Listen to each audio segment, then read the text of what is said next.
Hello everyone, myself doctor Bharat Singh Meena from government college Kota. आज हम oxidation and reduction के अंतर्गत जो डिस्कस करेंगे वो करेंगे factors influencing the choice of extraction process, या हम कहें निष्कर्षण विधि के चयन को प्रभावित करने वाले कारक। और उसके बाद हम डिस्कस करेंगे principles involve in the extraction elements, जिसे हम कह सकते हैं तत्वों के निष्कर्षण में निहित सिद्धांत। प्रीवियस लेक्चर में जिस टॉपिक पर हमने डिस्कस किया था वो हमारा टॉपिक था एक्सट्रैक्शन ऑफ एलिमेंट। तो आइए सबसे पहले हम डिस्कस करते हैं कि जो एक्सट्रैक्शन प्रोसेस है वो उसमें कौन कौन से कारक हैं जो उसके चॉइस को इफेक्ट करता है। तो पहला है जो क्या तत्व इतना अक्रिय या उत्कृष्ट है कि वह मुक्त अवस्था में रह सके।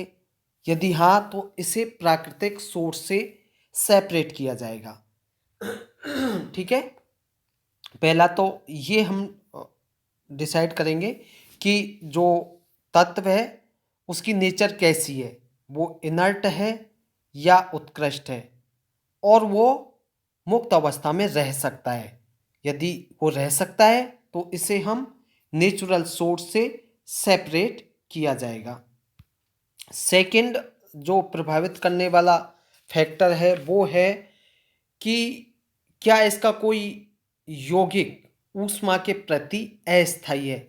यदि आपका आंसर हाँ है तो उसे गर्म करके तत्व प्राप्त किया कर लिया जाएगा। थर्ड है कि क्या तत्व आयनिक अवस्था में है और वह जल में भी स्थायी है। दो स्थिति होनी चाहिए, एक तो आयनिक अवस्था में हो और दूसरा वो जल में स्टेबल हो। अगर दोनों ही अवस्थाओं के लिए अगर हम कहें कि दोनों ही अवस्था के लिए हाँ है तो हमें उसकी जो केमिकल स्पेक्ट्रोकेमिकल सीरीज में उसके जो ऊपर स्थित एलिमेंट को हम सर्च करेंगे, जो कैसा होगा, स्टेबल होगा और सस्ता भी होगा, और हम मुख्य तत्व को क्या करेंगे, विस्थापन द्वारा प्राप्त करेंगे। चौथा है कि क्या तत्व सल्फाइड यौगिक के रूप में है और उसकी रोस्टिंग पॉसिबल है, अथवा तत्व ऑक्साइड तत्व के रूप में है और उसका चयन सस्ते चारकोल के साथ पॉसिबल है, क्योंकि मैग्नीशियम, एल्युमिनियम और सोडियम जैसे तत्व काफ़ी महंगे पड़ते हैं।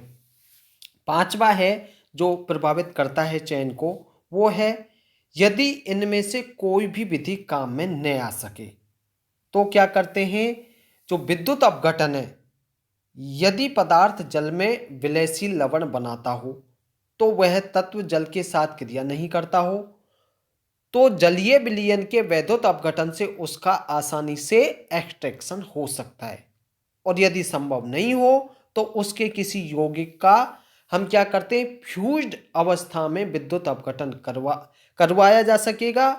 और ये मेथड निश्चित रूप से थोड़ी महंगी पड़ेगी, लेकिन तत्व का जो एक्सट्रैक्शन होगा वो आसानी से हो जाएगा। तो ये 5 पॉइंट थे जिनके आधार पर हम ये कह सकते हैं कि जो एक्सट्रैक्शन मेथड्स हैं उनके चॉइसेज को ये प्रभावित करते हैं। अब हम बात करते हैं, नेक्स्ट टॉपिक है हमारा principles involved in extraction element, जिसे हम कहें तत्वों के निष्कर्षण में निहित सिद्धांत। तो उसके लिए जो सबसे पहली बात है वो ये है कि थर्मोडायनेमिक्स ऑफ रिडक्शन प्रोसेस, अपचयन प्रक्रमों की ऊष्मा गतिकी। इसमें क्या करते हैं कि जो धातुओं के एक्सट्रैक्शन में उनके ऑक्साइडों का कार्बन अथवा अन्य किसी धातु द्वारा क्या करते हैं, रिडक्शन करते हैं। और क्या कर सकते हैं, उनके जो ऊष्मीय अपघटन में जो थर्मोडायनेमिक्स की हम निश्चित रूप से हमें डिस्कस करना आवश्यक है, क्योंकि ऊष्मागतिकी के अकॉर्डिंग किसी भी श्वेत प्रोसेस के लिए उसकी फ्री एनर्जी परिवर्तन डेल जी की जो वैल्यू है वो ऋणात्मक होना आवश्यक है। और हम कहें डेल जी बराबर होगा del H minus T del S, और यहाँ डेल एच है रिएक्शन के दौरान एंथैल्पी चेंज, टी है उसका परम ताप, और डेल एस रिएक्शन के दौरान हुआ एंट्रोपी परिवर्तन। अब हम क्या करते हैं कि माना एक रिएक्शन है जिसमें धातु का ऑक्साइड में परिवर्तन हो रहा है। यहाँ देखिए ये एक धातु है और ये ऑक्सीजन से रिएक्शन करके MO2 के रूप में परिवर्तित हो रही है। अब आप देखेंगे कि धातु एवं ऑक्साइड ठोस अवस्था में होते हैं जबकि ऑक्सीजन गैसीय अवस्था में है, और रिएक्शन संपन्न होने में गैसीय अवस्था वाला जो रिएक्टेंट है वो कम होता जा रहा है। गैस अवस्था में अणु दूर दूर होते हैं और उनकी जो एंट्रोपी होती है वो अधिक होती है, जबकि द्रव अवस्था में जो अणु होते हैं वो पास पास होते हैं, और ठोस अवस्था में कैसे होंगे, बिल्कुल सटे हुए रहते हैं। अतः हम गैस की तुलना में द्रव की और द्रव की तुलना में ठोस की एंट्रोपी कम होती जाएगी। एंट्रोपी मीन्स अव्यवस्था। अब आप देखेंगे जो डेल एस का मान है, डेल एस क्या था, अभिक्रिया के दौरान एंट्रोपी परिवर्तन, तो डेल एस का जो ऋणात्मक मान है, मान ऋणात्मक होगा, और तंत्र का जो ताप T है वो बढ़ाया जाए तो क्या होगा, T del S, T del S का मान कैसा हो जाएगा, हाईली नेगेटिव हो जाएगा। और चूंकि टू डेल एस की वैल्यू इक्वेशन में घटाई जा रही है तो टी डेल एस के मान में वृद्धि होने से डेल जी का मान कम ऋणात्मक हो जाएगा, और हम कह सकते हैं कि ताप बढ़ाने पर क्या होगा, ताप बढ़ाने पर फ्री एनर्जी परिवर्तन का मान कम हो जाएगा। अब आप देखिए 1 मोल ऑक्सीजन के साथ डिफरेंट मेटल्स के ऑक्साइड बनाने की प्रोसेस की जो फ्री एनर्जी परिवर्तन का मान ताप परिवर्तन से किस प्रकार से परिवर्तित होगा, हम डायग्राम के माध्यम से देखेंगे, जिसे हम एलिंगम डायग्राम कहते हैं। और एलिंगम जो चित्र दिया गया है ये आपका एलिंगम चित्र है। कुछ मेटल्स ऑक्साइड के लिए एलिंगम चित्र दिया गया हुआ है, और ये वाई एक्सिस पर आपकी फ्री एनर्जी है। तो आप देखेंगे कि 1 मोलर सल्फर के लिए सल्फाइडों एवं 1 मोल हेलोजन के लिए हैलाइडों के लिए जो ये एलिंगम चित्र दिया गया है, उससे हम क्या प्रमुख कैरेक्टर हमारे सामने आते हैं। पहला है कि सभी धातुओं के ऑक्साइड बनने वाले वक्र ऊपर की ओर जाते हैं, अर्थात हम कहें ताप वृद्धि के साथ उनके जो फ्री एनर्जी चेंजेज के वैल्यूज हैं वो कम ऋणात्मक होते जा रहे हैं। सेकंड जो कैरेक्टर निकल के आता है वो है कि जनरली समस्त फ्री एनर्जी चेंजेज सीधी रेखा के नियम का पालन करती हैं जब तक कि पदार्थ की अवस्था परिवर्तन ही न हो जाए। आप देखेंगे मरकरी HgHgO रेखा का स्लोप 356 डिग्री पर बदल जाता है क्योंकि अपने क्वथनांक बिंदु पर मरकरी की एंट्रोपी एकदम बढ़ जाती है। इसी प्रकार से मैग्नीशियम और कैल्शियम के गलनांक बिंदु आ जाने के कारण सीधी रेखा का स्लोप एकदम बदल जाएगा। थर्ड इससे जो कैरेक्टर निकल के आएगा वो ये है कि टेम्परेचर बढ़ाने पर लगभग सभी सीधी रेखाएं डेल जी बराबर ओ की क्षैतिज रेखा को कहीं ना कहीं काटेंगी, और जहां काटेंगी उसके बाद उस ऑक्साइड के बनने की जो फ्री एनर्जी चेंज है डेल जी का मान धनात्मक हो जाएगा। तब क्या होगा कि जो विपरीत प्रोसेस है वो स्वतः हो जाएगी, अर्थात हम कहें ऑक्साइड अस्थायी हो जाएगा और वह विघटित होकर धातु व ऑक्सीजन मुक्त कर देगा। अगर थ्योरेटिकल फॉर्म से भी सभी ऑक्साइड एक ताप पर अस्थायी हो जाएंगे और विघटित होकर धातु एवं ऑक्सीजन को मुक्त कर देंगे, लेकिन आप व्यवहारिक रूप से केवल सिल्वर, मरकरी और गोल्ड के ही ऐसे ऑक्साइड होते हैं जो विघटित होकर मेटल फ्री कर देते हैं। इसलिए इन धातुओं का एक्सट्रैक्शन उनके ऑक्साइड के थर्मल डिकम्पोजिशन द्वारा किया जाता है। तो फोर्थ जो कैरेक्टर है एलिंगम डायग्राम से धातु ऑक्साइडों के लिए, वो है कि कई प्रोसेस में एक धातु के द्वारा कई अन्य धातु के ऑक्साइडों का रिडक्शन करवाया जाता है।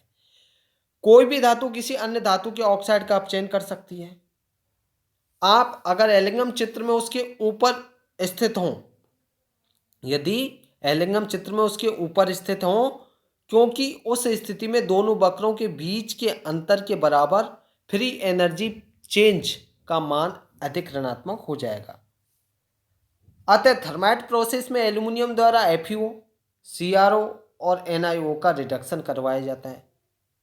किंतु अगर टेम्परेचर 1500 डिग्री सेल्सियस से कम हो तो एल्यूमिनियम MgO का अपचयन नहीं कर सकता।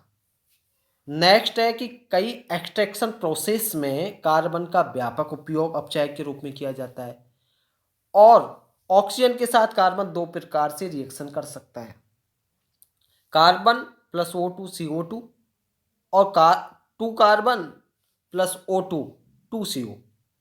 आप फर्स्ट रिएक्शन में देख रहे हैं कि जितना आयतन ऑक्सीजन का प्रयुक्त होता है उतना ही आयतन CO2 का बनता है। अतः एंट्रोपी में जो अधिक परिवर्तन नहीं होगा, लेकिन ताप के साथ फ्री एनर्जी परिवर्तन भी नगण्य होता है और डेल जी व डेल टी के मध्य का ग्राफ लगभग क्षैतिज होगा।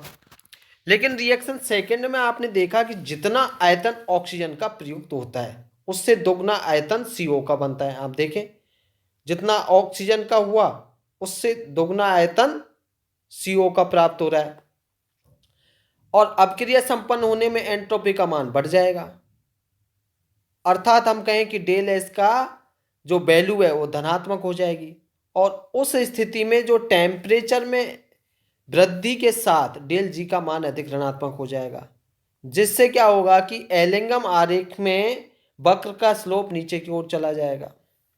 अब आप देखें कि कार्बन CO2 और कार्बन CO के लिए दोनों रेखाएं परस्पर एक दूसरे को लगभग 710 डिग्री सेल्सियस टेम्परेचर पर काटती हैं और 710 डिग्री सेल्सियस से कम ताप पर प्रथम अभिक्रिया प्रायिकता से संपन्न होती है, जबकि उससे अधिक ताप पर द्वितीय अभिक्रिया संपन्न होगी। नेक्स्ट इसका जो प्रमुख लक्षण है धातु ऑक्साइडों के लिए एलिंगम चित्रों से, तो आप देखेंगे कि आयरन के एक्सट्रैक्शन में आयरन ऑक्साइड को अपचयित करने पर कार्बन का विस्तृत उपयोग होता जाएगा, लेकिन इसका उपयोग कई धात्विक ऑक्साइडों के अपचयन में किया जा सकता है। इसके डेल जी के अधिक ऋणात्मक होने के कारण स्लोप नीचे की ओर जा रहे हैं और कई धात्विक ऑक्साइडों के वक्रों को काट रहा है। अर्थात हम कहें उन तापों पर वह सभी को अपचयित कर सकता है। किसी समय मैग्नीशियम ऑक्साइड तक को, यह कार्बन के लिए एलिंगम आरेख है,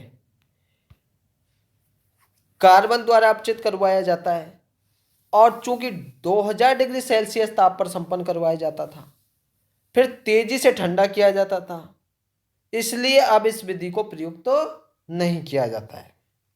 इसी प्रकार से आप TiO2, Al2O3 आदि का रिडक्शन कार्बन द्वारा पॉसिबल है, लेकिन हाई टेम्परेचर पर संपन्न कराने के कारण ये जो मेथड्स हैं वो व्यवहारिक नहीं है, इनका प्रयोग नहीं किया जाता है। कई धातुएं हाई टेम्परेचर पर कार्बन से ही रिएक्शन करके कार्बाइड बना लेती हैं, इसलिए भी इस विधि के प्रयोग से बचा जाता है। नेक्स्ट आपका पॉइंट है, जो धातुएं सल्फाइड अयस्कों के रूप में पाई जाती हैं उन्हें पहले वायु की प्रेजेंस में रोस्टिंग करवाया जाता है और इस प्रकार प्राप्त ऑक्साइडों का कार्बन से अपचयन करवाया जाता है।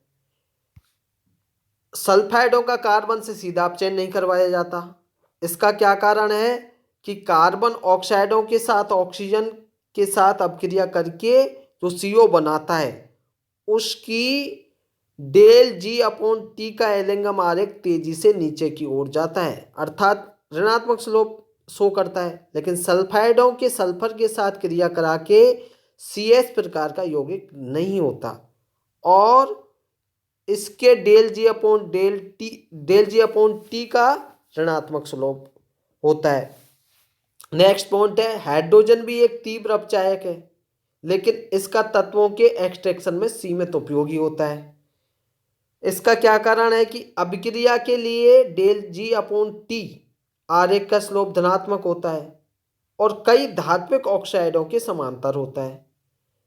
सेकंड है, कई धातुएं हाइड्रोजन के साथ क्रिया करके हाइड्राइड बनाती हैं। तो इस प्रकार से आपने देखा कि एलिंगम डायग्राम के माध्यम से धातु ऑक्साइडों के जो प्रमुख कैरेक्टर हमने देखे, उनमें ये 6-7 कैरेक्टर सामने आते हैं।